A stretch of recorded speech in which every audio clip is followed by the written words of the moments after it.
California Attorney General announced $1.4 million settlement with mobile game publisher JamCity over alleged violations of California Consumer Privacy Act. The state said JamCity failed to provide consumers with a way to opt out of data sale or sharing across its 21 mobile games and share data from teenagers without the required opt-in consent. Oi, oi, oi.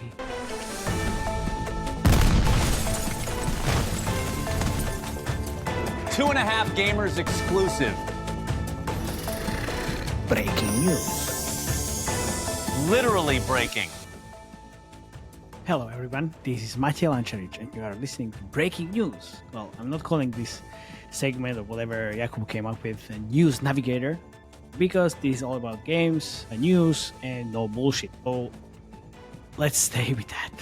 Breaking news, I will start with some standout releases and updates around the globe, dive into some wild world of mobile gaming, ad tech stuff, and grab your energy drink. This might get a little bit spicy. So do you like to kick things off with our top gaming stories of this week? These aren't just game launches, they're moments when developers whisper, please download me into the void. And void because nobody is downloading them. But also showcase how studios are engaging players and building communities. There is Bleach Soul Resonance launch worldwide. Jakub would love this. So Crunchyroll and A+ Japan release Bleach Soul Resonance on November 1st. So I'm talking about last week's news. This free-to-play RPG invites players to become substitute soul reapers. Ooh, how fun. And features a faithful retelling of manga story with 17 playable characters and 3D action combat. Millions of people already pre-registered, so because apparently they have plenty of time to fight on the bus. Anyway, Jakub will absolutely love this. We are gonna go through from Bleach to Real Farm. Craft expands to Taiwan. There's Neo Games, puzzle farming, hybrid Real Farm Craft, which just launched in Taiwan after surpassing 10 million downloads in South Korea. This game blends match-free puzzles with a real-world marketplace. I'm asking, who gives about games like this? Actually, pulled some numbers from Sensor Tower. Thank you very much, Sensor Tower, for sponsoring this episode. It's almost dead, so nothing really happening there. But it's making like 70k revenues per month. Anyway, so it's not that really interesting. But players can craft items and can buy actual products and produce, supporting over 100 small farms. It's kind of nice. It's like Farmville met Whole Foods, since I'm in the US. If you're in Europe, Farmville met Billa, Lidl, or whoever you can think about. And just decided to go legit. These new releases is fully localized in traditional Chinese. There's a game which is called Villains Robot Battle Royale, which officially launched worldwide on November 26. Matches last 4 minutes, which is perfect for players who think 5-minute games are a commitment. This title blends MOBA and Battle Royale mechanics and adds a super villain trading system. One-click level ups, a new raid. Finally, something is happening on, drumrolls please, it's actually still blockchain. So these games are still live and kicking. Again, I don't think anyone cares. I thought this already did. Anyway, so Resident Evil Survival Unit hits 1 million downloads. Capcom's strategy spin-off Resident Evil Survival Unit debuted on November 18 and hit more than 1 million downloads in just 2 days. It holds 4.7 star rating on the App Store and 4.6 on Google Play, and players can redeem a launch code 1MILSurvivors for rewards. In other words, zombies are more popular than some network sitcoms. Who would have guessed? Well, you know who. You, because you're listening to our podcast for some time and everybody loves zombies for lower CPIs. But anyway, I also looked into this game, and this one is definitely not dead on arrival. It's actually bringing K per day revenues, and on 1.5 million downloads, it already made 1.4 million revenues. So we might actually talk about this game on the podcast if this stays true. Then we have Millimages expands the Molang universe. If you didn't know, there's a French studio which is called Millimages, celebrated 1 million views of its Molang YouTuber season 3 and launched the Molang Match Munch on iOS and Android. Another amazing global launch. This match-3 title features hundreds of story-driven levels where players match ingredients to recreate recipes. Cooking with rabbits has never been so wholesome or calorie-free. But the game makes whooping $100 per day. Thank you very much. Next, the 7 Deadly Sins Grand Cross celebrates 6.5 years, 6.5. There's always a half. Netmarble released its 6.5 Apocalypse Fest update for 7 Deadly Sins Grand Cross, introducing Prophecy King Tristan, the first hero to wield both light and darkness. Apparently, half-year anniversaries are now a thing, because why wait for a full year to party? Ha, there you go. That's why we are 2.5 gamers. Zombies Run comes home. There's author Naomi Alderman, which she reacquired the rights for the fitness app Zombies Run. This app, with over 10 million downloads, uses narrative missions to motivate runners, whether they are doing a couch to 5K or just chasing their dog. Alderman said she was thrilled to continue telling new stories, and we are also thrilled.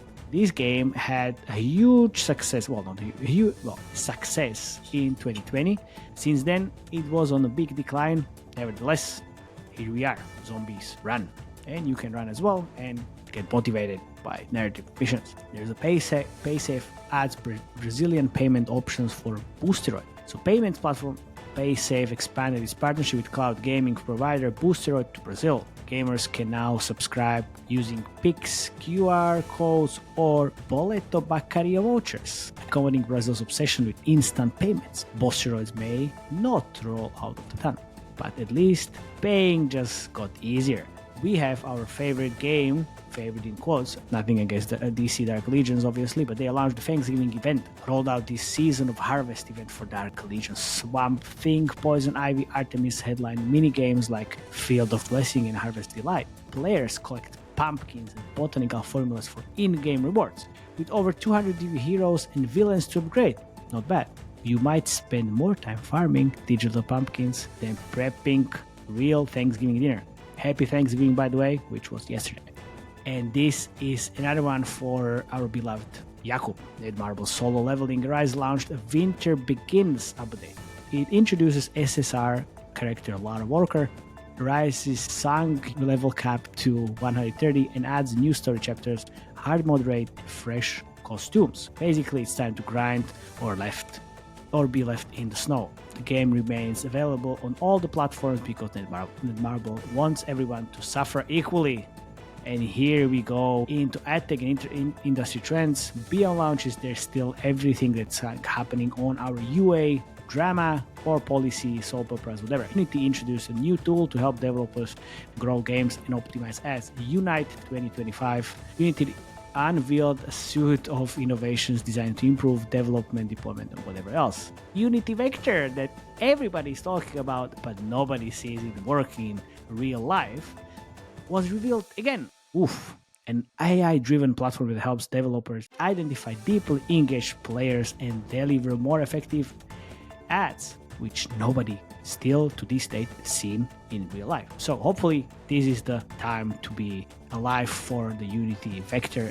Hopefully we can see it. So they brought the developer data framework, which gives developers more actionable insights, platform toolkit, most importantly, enhancements to IIP management, and Unity AI Gateway, which is coming in 2026 for connecting third-party AI agents. Everybody is doing AI agents. Unity said these tools are aimed at empowering developers to develop, deploy, and grow games on every major platform from inside one trusted environment. Yeah, sure. Anyway, Unity is positioning its ad tech to compete with leaders like Apple and Meta.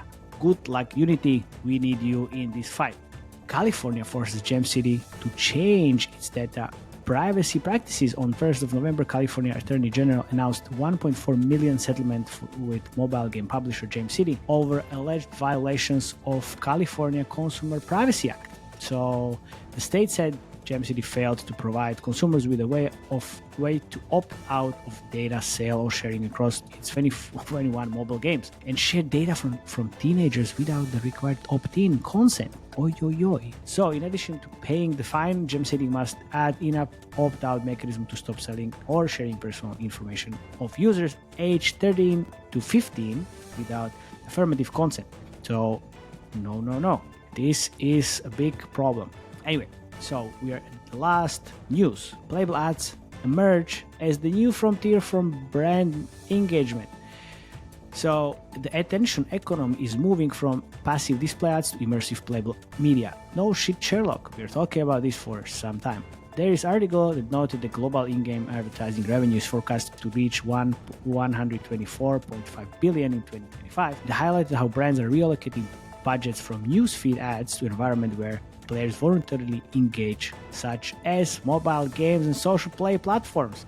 Also, Applovin. Thank you very much for bringing Applovin and gamers into the whole market for e-commerce. Now, even e-commerce clients are reaching out to Playable Maker for pushing playables into the Applovin.